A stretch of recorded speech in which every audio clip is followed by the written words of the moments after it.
How's it going, everybody? This is Ladero and Danielle Hart here. Thank you guys for tuning in to another one of our videos. We're so pumped. Obviously, we have the man, the myth, the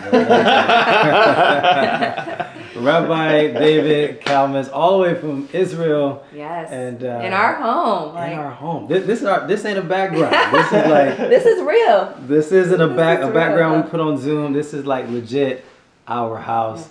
And we have Rabbi Kalmus here. Yeah, touch him. He's really here. Like he's here. Yeah. He's right here. And we just got done with an incredible live. I'm sure some of you guys watched it. If you didn't, we got the replay posted, and it will change your life. Yes, absolutely. So we're here.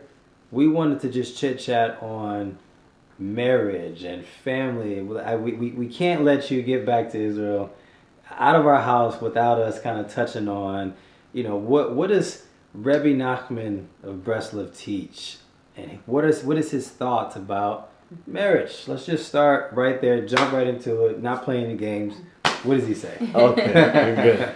So I think before we can even get into what Rabbi Nachman says about it, I think the Torah's elucidation of what marriage is and what is a man and what is a woman, like that itself needs to be addressed, because to understand anything that Rabbi Nachman says, or any of the Hasidic masters, any of the spiritual masters, any of the elevated individuals which we'll Bezrat Hashem be discussing, you have to first understand that the Torah has a very specific perspective on men and women and on marriage. Let's start with the fact that marriage is a concept that originated from the Torah. There was no marriage before the Torah.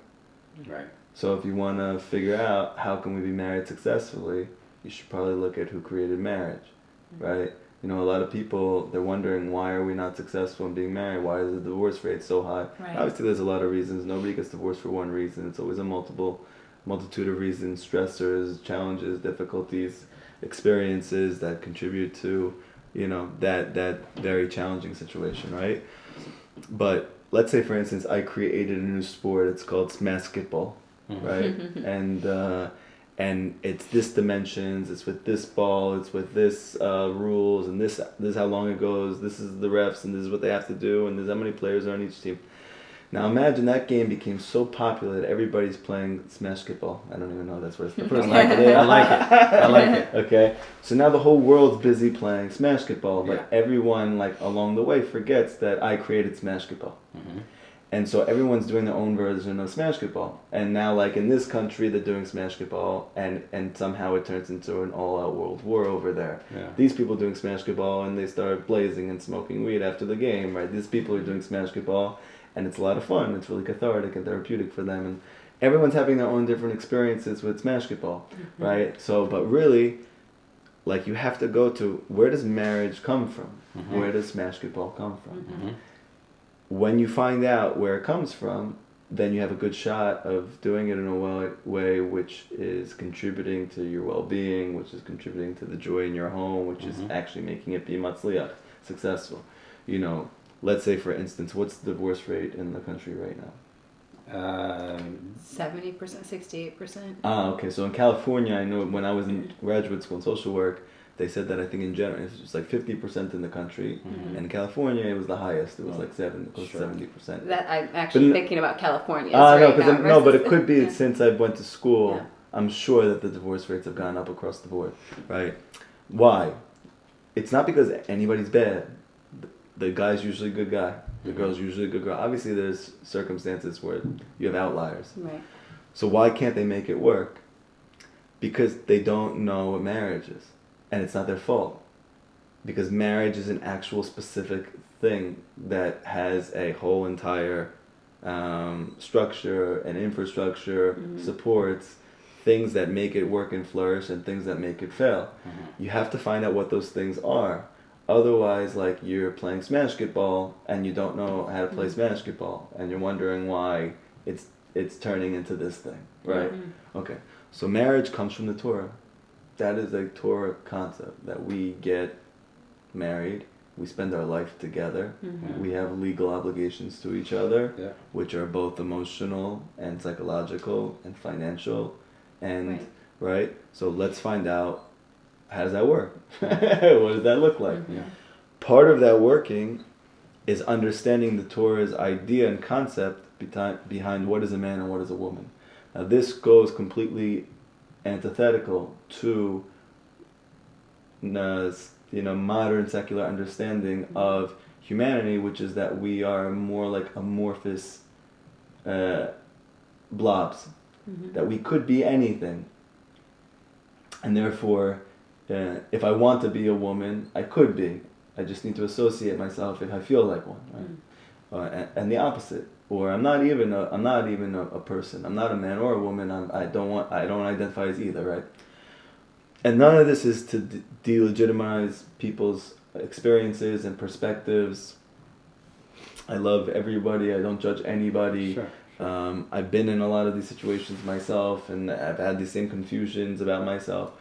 But one of the main reasons we're so confused is because the Torah says that the nature of negativity in the world is it does not want you to know who you are, right? Yeah. So its main way to get you is to make you not identify with yourself. Now, in the secular world, in the modern world, this is the greatest value, that I do not identify myself in any way and limit myself. But in reality, you end up limiting yourself because you have an identity. Sure. Right? And so the Torah says that the greatest suffering in the world comes from what's called galut. Galut means exile. Okay. Right? What is the exile of? Self. I don't know who I am. Now we're actually proponents of that now. We educate our kids to not know who they are, and we think that that is a tremendous progress. Okay? I can't even imagine how this generation is going to turn out. Please Hashem help us. Even I was confused, and it wasn't nearly like it is now, where men are in women's bathrooms and women are in men's bathrooms, and men are experimenting with men and women are experimenting with women. And again, I didn't grow up religious. I didn't grow up like with dogma. I'm not coming from a normative.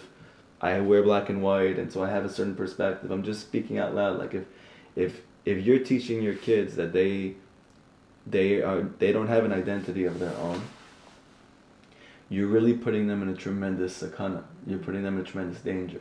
Obviously, if you're teaching them the wrong identity, that's equally dangerous as giving them no identity. The key is to tell them what their real identity is. Right? Sure. That's called geula. The only difference between galut and geula is one letter. It's the aleph. The aleph is represented by one, represented by Hashem, by being conscious, knowing who you are. Right? The Jews left Mitzrayim because they knew who they were. That was it. The only way they got through exile was by the fact that they knew that they were Jewish. Yeah. Right? It wouldn't have helped them to think that they were Mitzrayim. In fact, they never would have got out of there. Right? And also, they would have never been Mitzrayim because they're not Mitzrayim, they're Jews. Right. So no matter how much you try, like, it's not about distancing yourself from any type of self-identity that will never bring you joy. It will lead you to be very confused and very estranged from yourself. You have to find out who you are and be it all the way. Yeah. Okay. So the Torah has very defined. Now they're not static, right? They're very fluid, but they're real concepts about what is a man and what is a woman. What is the root of a male's soul? What is the root of a female's soul? How does that project itself within a female's life, within a male's life? How do those two things intermingle and come together? Yeah. Okay. So one thing straight off the bat is that men and women, according to the Torah, even though they derive from the same exact source and they're equal, they're not at all the same. Okay. So what's happened now is that we've come to the point is if we're not the same, then we're not equal. And really, sameness has nothing to do with equality. They're two completely different things. To say, like, if a woman's not like a man, it means that she's not equal. So really, you're delegitimatizing the woman's specialness by saying that she has to be like a man. Like, Right. why would you ever want to be like Ladaro? Right? You want to be married to Ladaro. But, like, I mean, I for sure, like, if my wife was going to be like me, like, that would be a train wreck, you know? But that her goals should be that I can do what David does. And Why are you doing that to yourself? Like, you're amazing and you're beautiful and you're special and you're unique, and we're equal, but we're different. It's okay. And anybody who's honest will admit that I know that when I have a conversation with my wife, it's different than when I talk to my guy friends. Mm-hmm. When I speak to my girlfriends, it's different than when I speak to my husband. We can try to coat this any way we want, and we can try to manipulate it until we say, really, we're exactly the same, except you have a different private part than me, and I have a different private. But we know it's not true. Mm-hmm. We think different, we feel different, it's totally fine. It doesn't mean that I'm better, or you're better, or she's greater, or he's greater. We're completely equal according to the Torah. Mm-hmm. Equally necessary, equally important, equally vital roles, but completely different. Mm-hmm. Okay, so the first way that marriage succeeds is by understanding that you and your wife are totally different. Mm-hmm. Now that you come to the understanding that we're not the same, we don't have to be the same, we'll never be the same, mm-hmm. you can start to harmonize, right? Like if you're in a band, right? What was your favorite band growing up? Favorite band? The Jackson 5. Okay, very good, the Jackson 5. Yeah. Was everybody exactly like Michael Jackson in that band? Not at all. No. If everybody was like Michael Jackson in that band, would they have been the Jackson 5? Not at all. No. Okay. What made the Jackson 5 so special, and what makes any band special? They're all in their lane. They all are themselves all the way, but within a harmony. Yeah. Within a unity, within an organism that which is greater than the sum of its parts. Yeah. Mm-hmm. Marriage is just like that. As long as everybody thinks they're MJ.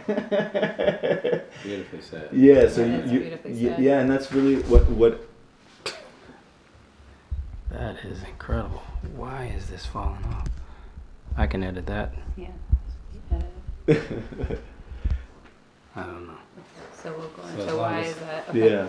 So this is it. So part of marriage working is that the man in the relationship has to really discover who he is, and the woman in the relationship has to really discover who she is.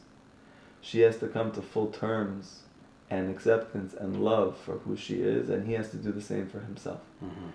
She and him both have to stop pigeonholing each other to try and make them like you want them to be. Mm-hmm. Right? We have this nature of always trying to make our spouse capitulate to what we think is true, not because we're bad people or not because we're vindictive or manipulative, but because everyone thinks they're right.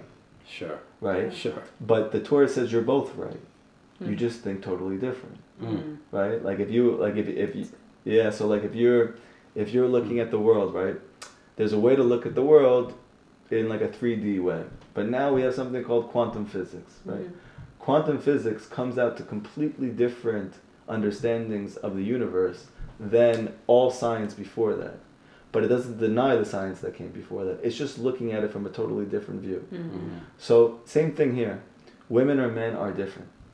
So when you come and you bring yourself and you're trying to make them like you, which you do automatically because you think that that's the best, just like with your kids, like you want them to understand what you understand because you think you know best, right?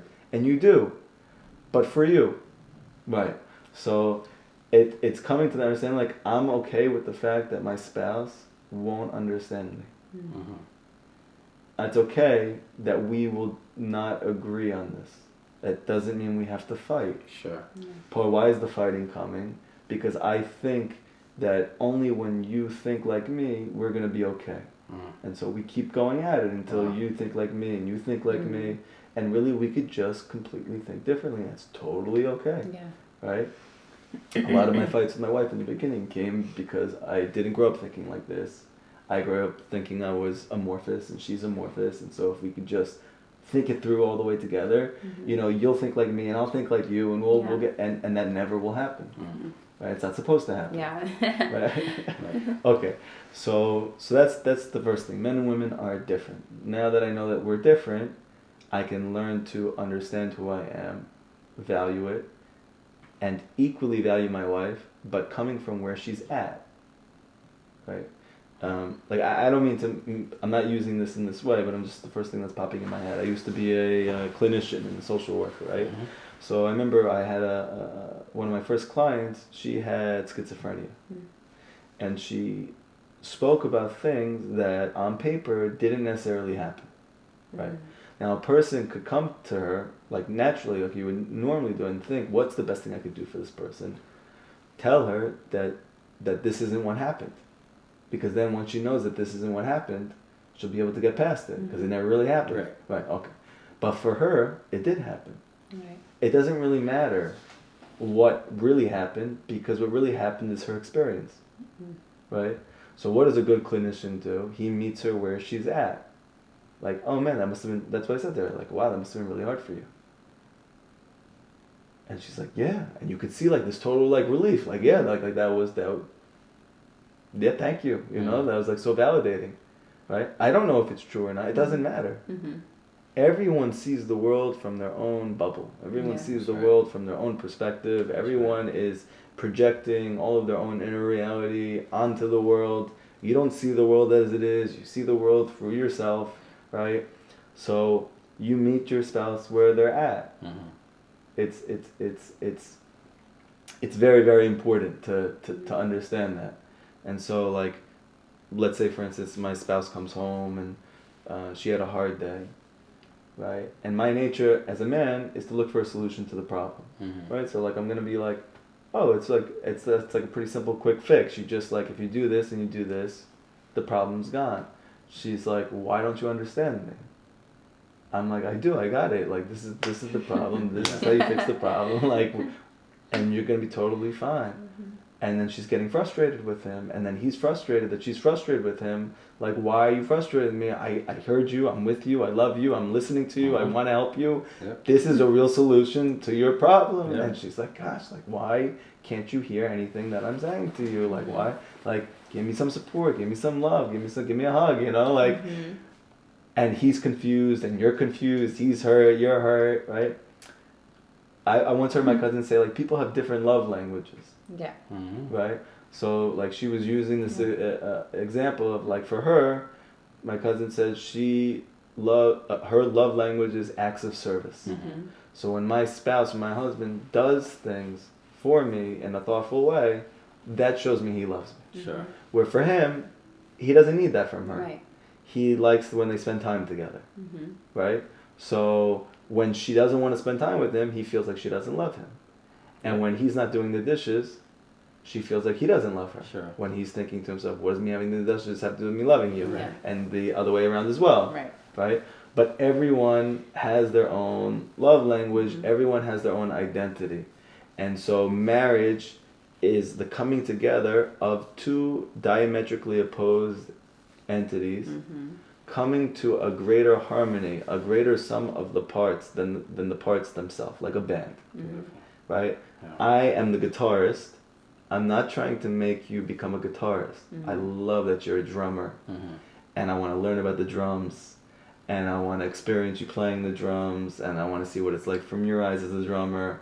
Now, when you play drums and I play guitar, like, we can make some wicked music, you know? Yeah. But as long as I'm trying to make you a guitarist like me, so the band's done. Yeah. Right. Okay.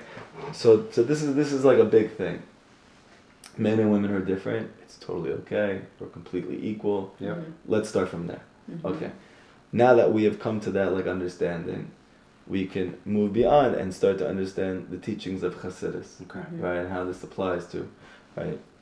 Because men and women are not just two separate entities, they're also two parts of yourself. Which could be also maybe why there's a lot of gender confusion right now. Because the Chassidus teaches that at the end of history, the female dimension of consciousness will start to spread across the world and become predominant. Wow.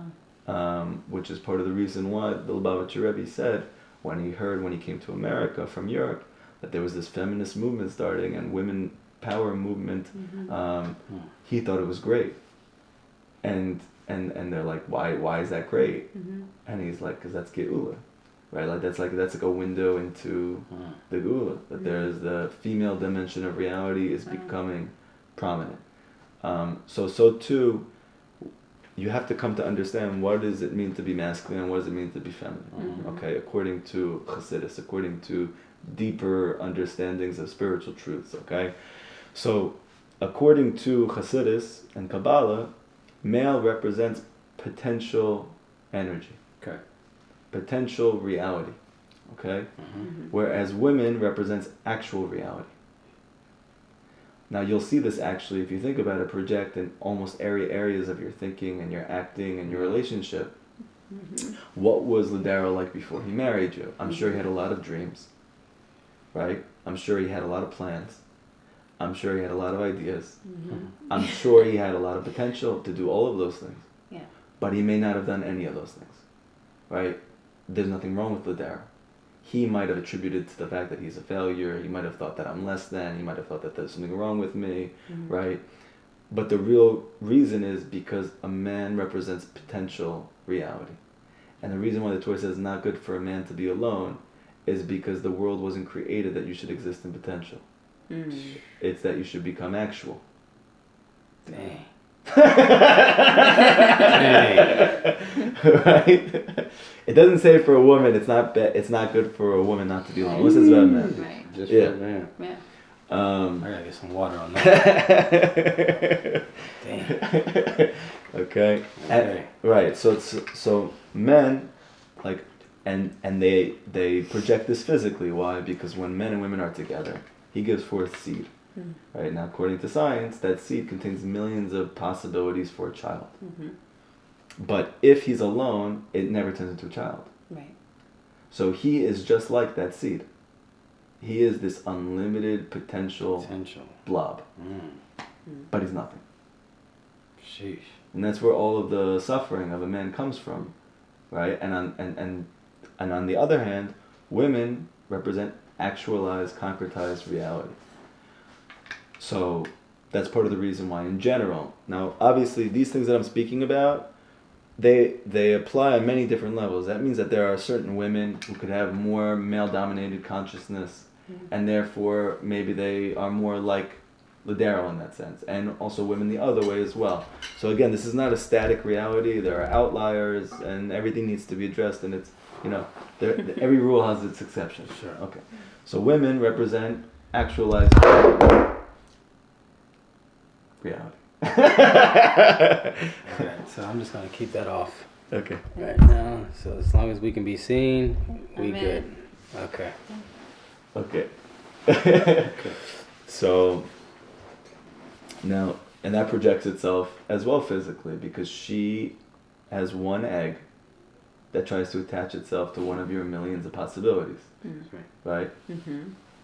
So why one? Because that one takes one and makes a real child. If she had multiple ones, there would be no child. And so you need one. So now here's where most of the difficulty in marriage relationship comes from, on both sides. Because men have a affinity towards existing in potential and not in reality, so that causes a lot of challenges to the relationship, because she is not getting her needs met because she wants things to happen actually. Right? I know that you love me, but I want to see that you love me. Right? For him, it's not a steer, it's not a contradiction that I love you and I may not act in a way which is reflective of that in your eyes, because it has nothing to do. I love you. Like, I'm here with you. I think about you all the time. I work all day for you. Like, I'm doing all these things to try and, right? So it's not because I don't love you. But for a woman, that love needs to be projected through actuality. Right. Okay. So that means that, like, when you go to work, you actually bring home income, right? Right. When we're working on our relationship together, you actually do things in the house that show that you care about me, right? I've like thought a lot about it. Like, if you have, like, sometimes, like, my wife will be laying down on the couch. I don't care. That's great. Go kick off. You should relax, enjoy. But I know that, like, if I'm on the couch, she doesn't like that. And most women don't like that. Why don't they like their husband lying down on the couch? Who cares? You worked hard all day. So, because women are programmed, just like men are programmed. Men are programmed to lay down on the couch. And women are programmed to not like that. Because that's what allows him to maximize his potential. Okay? So, that's something that I had to adapt to. My wife doesn't like that. She likes when I'm always productive. Okay, great. Well, in truth, I really do always want to be productive. What would ever cause me to do that? Being married. Yeah. Now, if I don't know that, so I will resist. And I'll get angry. And I'll get upset. Why are you suffocating me? Why are you always giving me a hard time? Why can't you let me relax? And why does it have to be like this? And really, she's trying to give birth to your dreams. Now, she doesn't know that, and you don't know that. That's why there's a lot of challenges happening. But on the other side of the struggle is that because of a woman's nature to, like, the way that I've heard it from Rabbi Akiva Tatz, it's like he gave the example of a check, right? A man is like a blank check. A blank check could be anything. There's a movie called Blank Check. I love that movie when I was a kid. It's like, wow, it's like this check could be anything, right? It's a good movie. Yeah, it's a good movie. Okay, so a man's like that. That's great, but you can't cash that check. That check is nothing. It's blank, but it's a blank check, right? Now all of a sudden, a woman, she wants to write a number on the check. Okay. He doesn't like that because now, like, I'm limited. Right? I could have been $1 trillion and you made me $1,500 to pay the rent this month, right? So, but now it's real. So the woman's challenge, even though her blessing is that she wants to actualize him, the challenge is moving too much beyond his comfort zone of being actualized, where he, like, you don't want to write too small of a number because he'll feel like he's losing himself. And you see a lot of times, like in relationships, men leave and, you know, are not faithful, and it's not because they don't love their spouse, and it's not because they don't feel this is their partner for life, or like everything. It's just, I feel trapped. Yeah. And she's trying her best, he's trying his best. Why does he feel trapped? Because the number might be just too low right now, or he's not ready for that number to be so low. So there has to be, like, on his part, he needs to be ready to actualize more, and the wife needs to be ready to be okay with being more in potential, right? So both sides have to work on being okay with opening up beyond what their nature is. Yeah. So this is this is like a really important point. Wow. So, I guess. Wow. So, you know, it's funny.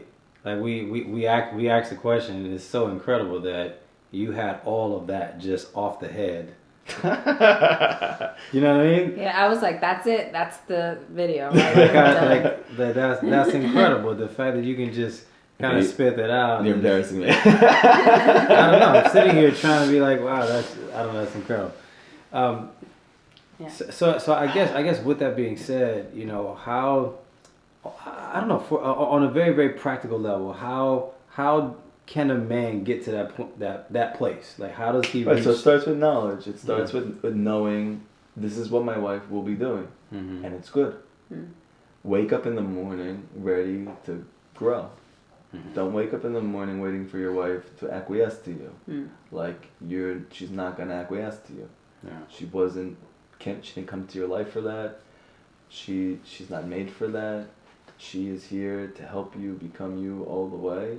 And paradoxically, you do that by limiting yourself. You have to write a number on the check. She helps you do that. So it's just, any change in life comes from knowledge. Yeah. And this is like the biggest thing, you know, I speak about this a lot in my videos. I just talk about, like, education is the answer to everything. Yeah. So then, like, people will tell me, like, well, education is a long-term solution. What about short-term? I was like, listen, there just might not be a short-term solution. We may just have to focus on educating. I mean, it's like if you look at the Jewish world, right, that's all it is. It's just education. Yeah. Everything in the religious Jewish world is centered around, at every level, whether it's for the husband or the wife or the kids or the infants or the grandparents it's all based on education. Why is it all based on education? Yeah. Because you change through knowledge. Greater knowledge leads to greater transformation. When my consciousness expands, I can become a better person. When it's limited, I can't change, right? If I could tell you from today until tomorrow that black and white people are really the same. We just have different skin colors. If you don't actually know that at some deeper level, you'll never be able to stop being racist. You have to actually know that. You have to really actually know that. Once you really know that, like I could corroborate it to you. So now I can actually start to move out of my limited mindset. Yeah. Right? So it's the same thing with marriage, with spouses. It's the same thing with raising kids. I have to be ready to know more than I do now, which takes humility. Yeah. And once I know more than I do, I can make a change. You know, like for instance, Rav Kook, right? I spoke about him in the last video that we did. He has an amazing understanding of this mitzvah ve'ahavta l'recha kamocha, which is to love your brother like yourself. Rabbi Akiva says this is the foundation of the entire Torah, right? If you had to take all of the Torah and consolidate it into one thing, Rabbi Akiva says, love your brother like yourself. Okay, great. I think everybody, even the worst person in the world, would love to love everybody, and they can't. Like, I'm struggling to. Nobody's getting up in the morning like, in general, unless you're a terrorist, right? I want to hate everybody today. But when I try and love those people who I want to, I often fail. It's hard for me to do that. Why is it hard for me to love you? Because love is a feeling, and your feelings are whimsical. Yeah. Your feelings are, their nature is to constantly change.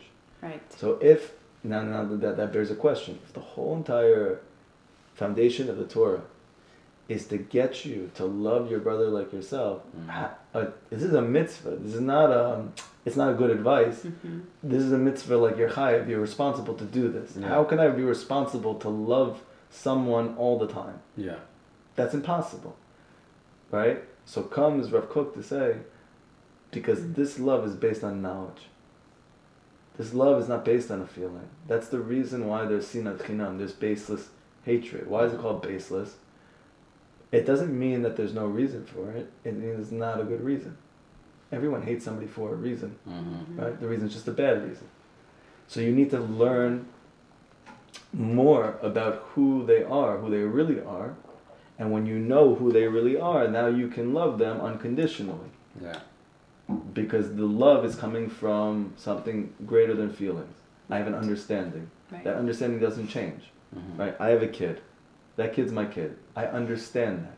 Because I understand that's my kid, whether he ends up becoming the president of the United States, or he ends up chas v'chalila struggling and going into the prison system or whatever, I don't love him any more or less. Why? Because I understand he's my kid. Yeah. If I didn't understand he was my kid, and someone just placed him into my house one day, and now he starts to really thrive, wow, I love this guy, right? But if he starts to go off, like, what are you doing to me? Why are you hurting me? You know, like, and I can't take it anymore, and I hate you, right? Like, that's what I hate you, right? But it's all coming because you don't know that's your kid, and he left your house when he was very little, and he got kidnapped, and now he came back, and once you know he's your child, like, oh my gosh, I love you no matter what, right? Yeah. So the love comes from a knowledge, the knowing. The whole essence of Torah is to get you to know more. And by knowing more, you'll be able to feel more healthy feelings that are not determined by the nature of the heart. You'll be able to have your heart guided by your mind, which is where you start to see transformation in your life. Because you Rabbi Nachman says you have full control of your mind. You don't have full control over your heart. You can't control how you feel, but you can control what you think about. Beautiful. Right? So That's wisdom. That's wisdom all day. So, what would you say has been the greatest lesson that Rabbi Nachman has taught you that you've applied to your marriage? Good question. okay.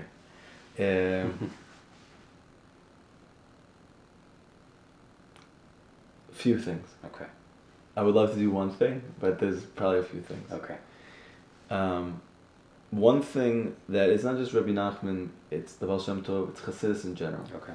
It's coming from a very strong perspective that your world is inside out and not outside in. And what I mean by that is that what you see in your life is really only a projection of what's going on inside of you. And so what does that mean practically? That means that if I'm not okay with my wife, it means that I'm not okay. Yes. Yes. Okay? Yes. So if I'm not okay, now that might seem like a lot of pressure, right? Because like, wow, that means that every time that my spouse argues with me, it means that I need to work on myself. Like, oh my gosh, it's like That's a lot of pressure, Mm-hmm. right? But on the other hand, if I understand that everything that's happening is really a projection of what's going on inside of me, so now I can actually take care of myself. I can do something about it. Mm. And now I understand I'm not a victim of my life, right? Without this understanding, you're always a victim to everything that happens in your life because out of your hands. But now if I understand that in reality, what I'm seeing is a reflection of what's going on inside of me. Mm. So now I can actually work on it. So for instance, one thing that changed gigantically was that in the beginning, I used to fight with my wife, my cats and dogs, Mm-hmm. because I blamed her for all my lackings. And I didn't know they were my own lackings. I just thought, we're not figuring this thing out. You're not meeting me where I'm at. You're not connecting with me. You're not understanding me. And it led to a lot of hurt, a lot of pain, a lot of fights, a lot of like brokenness, a lot of rawness, just things that like you wouldn't wish on anybody, Sure. right? But when I came to this understanding that I don't need to worry at all about what's going on outside of me. I just have to take full responsibility for what's going on inside of me. Now I can start working on it every day.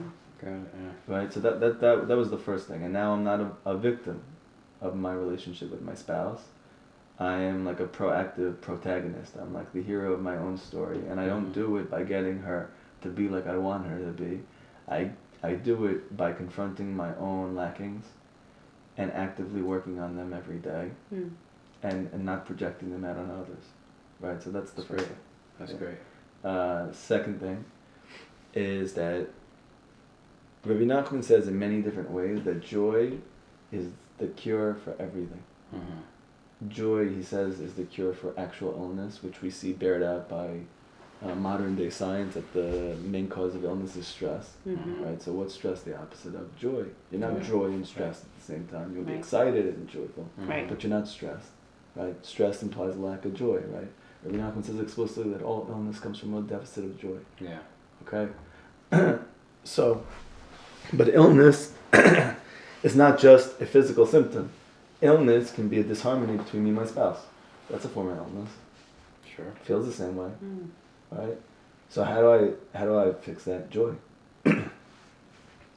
I used to come in, and I've heard you speak about this, about being the thermometer versus the thermostat, right? So it used to be that I was receiving all my feedback from those around me, and that was causing me to think, feel, and act. Yeah. I'm responding to it. Sure. Rabbi Nachman gets you to be proactive in being the cause of the reality. Mm-hmm. So that means, like, if, for instance, instead of me just like coming home from shul in the morning after I woke up a few hours of sleep and just like, like coming in and then seeing my wife's not happy and she's stressed about the day and my kids are like having all types of stuff going on and it's just a mess. Like, I come home, I get myself like worked up to come home like a joy, like a joy superhero. Mm. I walk in every day I like that. with a little beatbox hooked up to my phone. I don't have such good technology. It's like a very, but it's enough to do this thing that I do. I knock on the door, and they say, "Who is it?" I go, "Abba." They go, "Abba." I go, "Abba, Baba," and then they open up the door, and as soon as they open the door, I have a song ready, and I play it. It's usually like a Breslov song, something bumping, Mm-hmm. and I just start singing and dancing. And the Wow. kids right away are like, that, because they're not like us. They're not jaded by life. They're not worried about anything. So if you start the day like that for them, I love that. they love it and they feel good the whole day. And your wife is happy because your wife just wants the home to be a happy place and a feeling good and everyone in the family is getting along, right, and enjoying each other. So, that's just an amazing way to start.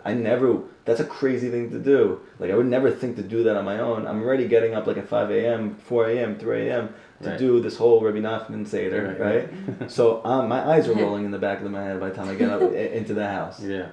But, I think people in general in the modern world, all of their efforts are focused on improving the outside. Mm. I'm gonna work at home on myself in order to be able to make more money at work. I'm gonna do something here in order to go outside and do here. The Torah's whole concept is opposite. Yeah. I am working to make my life better at home.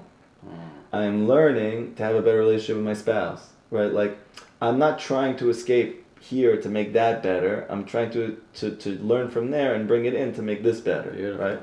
So, That's, like, that was gold. yeah, so I'm not like, you know, it used to be that I like couldn't wait to get out of the house because it's like stressful, right? It's stressful to have to work on everything with your spouse. It's stressful to have to be a father all the time. It's stressful to have to do all the different things that you're obligated on. So like a lot of people I think are just like can't wait to get out in their comfort zone, just to relax, to chill.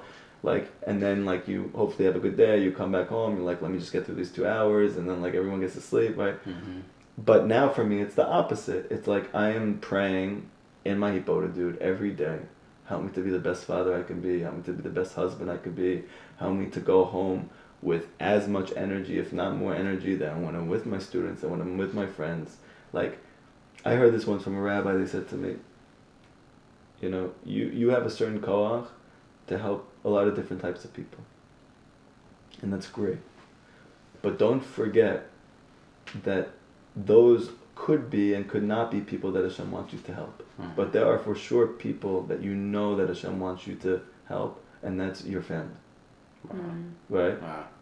They're your kids. And especially like when people start to, you know, find Judaism and Torah and they're so excited to want to give it out to everybody else, you could actually like be more busy with that than giving that to your own kids.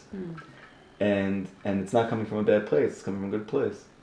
But like those people may or not be who Hashem wants you to help, but you know for sure the kids that came out of your coming together is for sure who Hashem wants you to help, right? That's good. So joy, just this, you know, Rabbi Nachman's insistence on constantly proactively creating joy as opposed to responding to your life and hoping it'll make you happy, right? So that I would say that's the second point.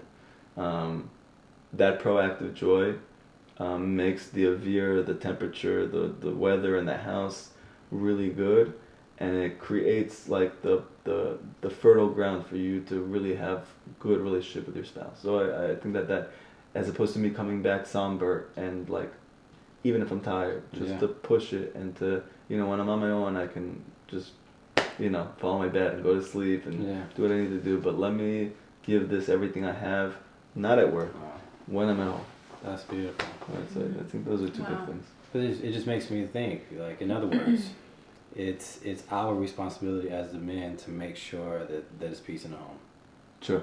You know, like we go, like you're saying, like you go over and beyond. Right. You know, beyond, like you even push yourself to make sure she just got just that little bit extra to make sure that her day goes smooth. Yeah. You know? I mean, just think about it this way. Like, when a person goes to work, right, I will be sick like a dog. Yeah. But if I know that I get a fat paycheck, I am gonna just take 10 shots of espresso. I'm gonna go into that meeting. I'm gonna do the best I can for an hour, and then I'm gonna pass out after the meeting, right? So, but that's just work. Like you're married to your soulmate. Like you're here for them. Beautiful. Right? Work is good. You need to support your family.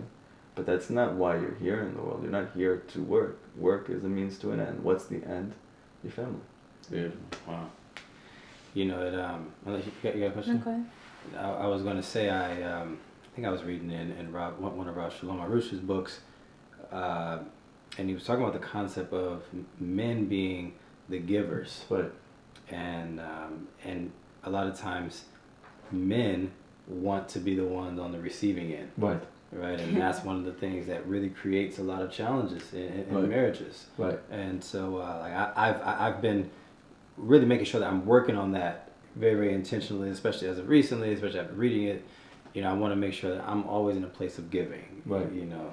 That's actually another manifestation of this imagery that we brought up with what the male provides and what the female does. Yeah. Right? Yeah. The male gives seed, and the female receives that seed and turns it into something much more beautiful, much more real than it was given. Right? So, same thing here. This whole concept that Rabbi Arush brings down to a very simple level is to make you a giver because that's what it is to be male. Sure. You give forth something which is, doused in high level potential, right? But you have to give that forth.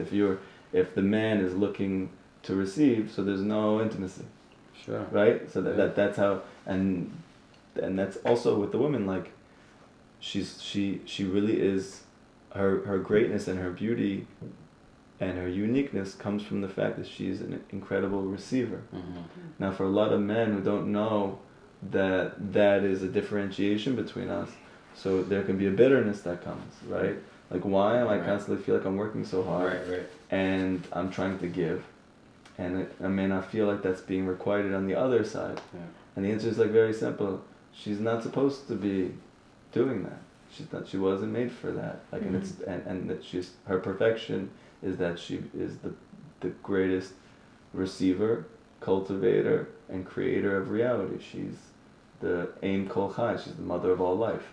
Right? She does that by receiving from what you give her. Right? So if you give her a house, she makes it a beautiful home. If you give her seed, she makes it a beautiful child. Right? If you're busy trying to receive from your wife, she's not going to be able to give it to you because it's not in her arsenal. I would give you something else. Yeah, a whack to the head. Bring out the whip. Yeah. Wow, just so good. It is just.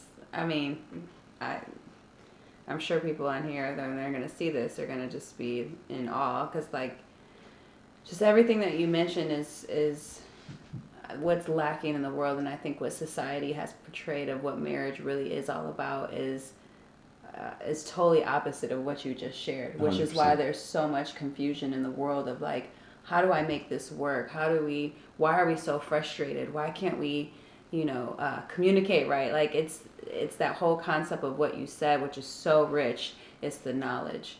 And I think when husband and wife have the knowledge, because I used to say this analogy, this word all the time about, why is it so easy for us to go,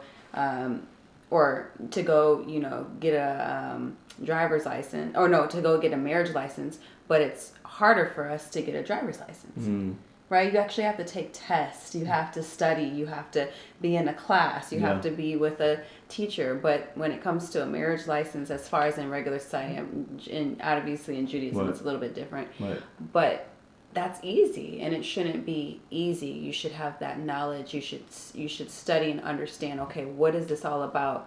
What is man? What is woman? Right. Yeah, no, I've said this. I've said the same exact thing. I said, like, the one thing that you actually need a higher education in is marriage, and it's the only thing that you don't need to get married.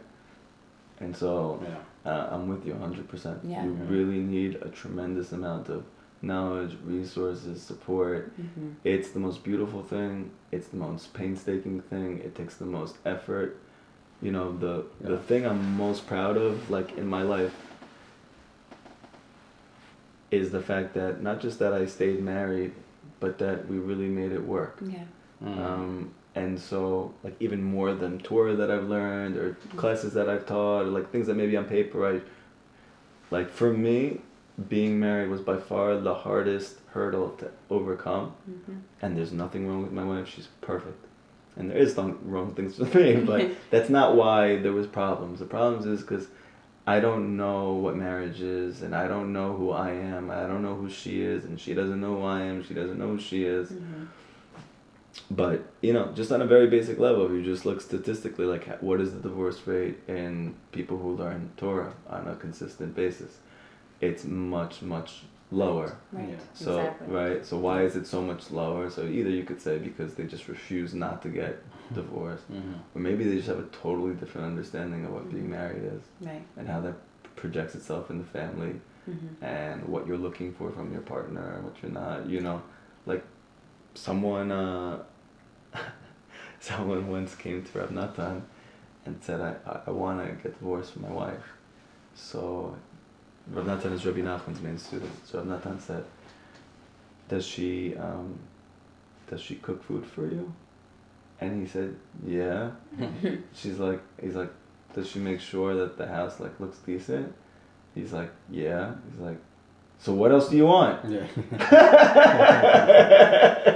What are you looking for? Right. Right. So like it doesn't mean that she should be limited to those things. It just means in terms of what you actually need to be happy is much less than what you think. You're like putting things on your spouse.